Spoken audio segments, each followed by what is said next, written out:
Hello, everyone. What am I, a man or a woman? Appearance will inform you. I look like a man, and you'd be right.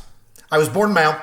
That was my sex at birth. And sex, whether it be female or male or intersex, is what we are born as, and is biologically determined by the chromosomal difference that then gives us either female or male reproductive systems. Gender is not what we are. It is who we are and develops over our lifespan regardless of our different genitalia, and is about our individual feelings, thoughts, and ideas about ourselves and how we want to see ourselves and be seen by others as we mature. That is freedom. Yet sometimes this ambiguity is not just frowned upon or legislated against, it's actually illegal to change your gender in 47 countries. Here's the problem with the idea of sex equating to gender being so systemic. What can we really do about it? We can talk and write and research all we want, but how much will it really change things to get people to understand the differences and then act on it? Sure, laws are in place. But look at the statistics for violence and housing discrimination against transgendered people. According to the National Institute of Health, it is only getting worse. In my personal view, you can't change a system from the top down. It has to be from the bottom up, from the foundation, and that can start to happen even before the next generation is born. That is where I think progress can happen to make it crystal clear that sex and gender are different. And where sex and gender start being conflated is in the ritual known as the gender reveal of an unborn child. It's not a gender reveal. In reality, it's a sex reveal and a gender hope.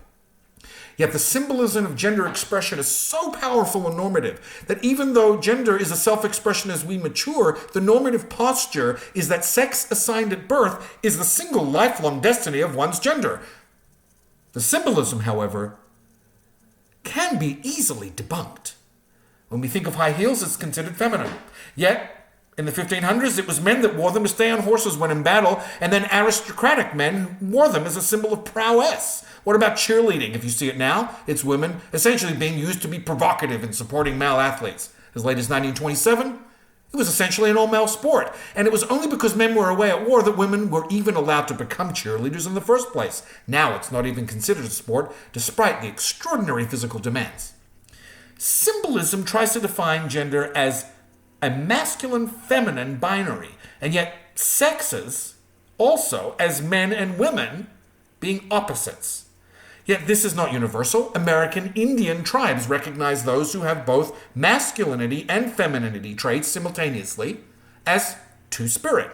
And in various cultures, those who are male and exhibit femininity are legitimized, such as the Hiraj in Bangladesh and India. They're even officially recognized by the government.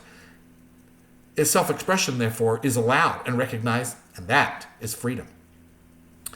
Now, here in the U.S., gender is mostly socially assigned, and there is no more powerful symbol than the idea that girl is the color pink and boy is the color blue. This, as Joe Paoletti writes, is a recent phenomenon. As late as the 1920s, pink was seen stronger for boys, and blue was preferred for girls. But by the 1950s, it was reversed. And now is ingrained today, and since it is primarily parents who buy clothes for children, they and the mass marketing of male and female designated clothing is what is reproducing the masculine, feminine color determinations. A gender reveal can be harmful in a variety of ways, not the least of which is to make the falsehood that we are born as a gender as a normative view. We don't even know who we are or what we are when we are born. We are basically a blob that has little or no consciousness that we even exist. How can we be born a gender when we have few, if any, conscious thoughts, can't feed ourselves, and even our excretions are involuntary?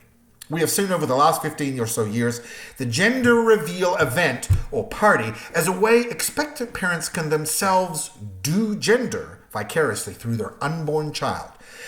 And as Carly Giesler puts it, it is the reproduction of not just the idea of an affixed gender, but more insidiously, the stereotypes of gender, reproduced based on the parents' experiences with these stereotypes in a performative demonstration with the symbolism of the pink and blue as the signals.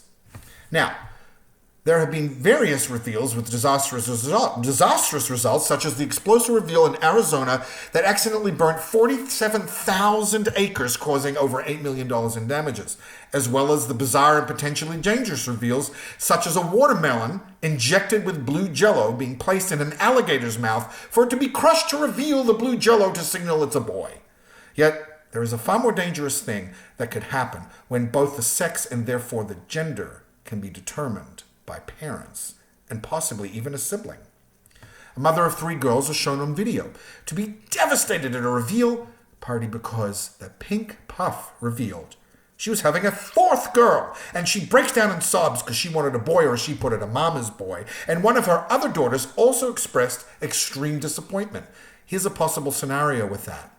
Imagine if that baby was born intersex, as in being born with the reproductive anatomy of both sexes. Now, at least 1 in 100 babies are born this way.